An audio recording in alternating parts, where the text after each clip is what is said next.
Welcome to our channel. Today we how to connect Segment to Zapier for user tracking, complete guide step by step clearly. To connect Segment to Zapier for user tracking, begin by logging into your Segment account. Navigate to the Sources tab in your Segment dashboard. Select the source you want to track user data from. Next, click on Settings for that specific source.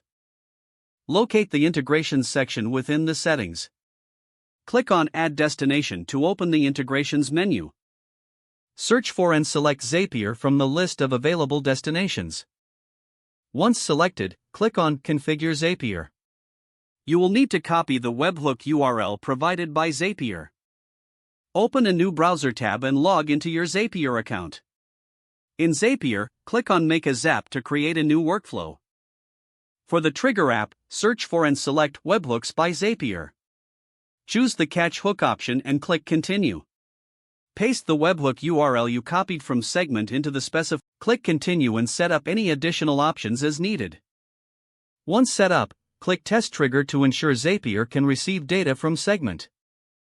Return to your Segment dashboard and check the integration status. Make sure data is flowing from your Segment source to Zapier. Now, go back to your Zapier workflow. Choose an action app that you want to connect with Segment, like Google Sheets or MailChimp. Select the appropriate action for your chosen app. Configure the necessary fields using data from Segment. Test your Zap to confirm the workflow is functioning correctly. If the tests are successful, name your Zap and turn it on. You have now completed the process to connect Segment to Zapier for user tracking. If the page does not load, refresh the browser or try again in a private or incognito window. Make sure you are using the correct email address, then retype it carefully to avoid small typos.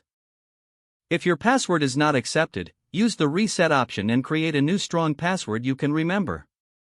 Check your spam folder for verification or security emails, then complete any requested confirmation steps.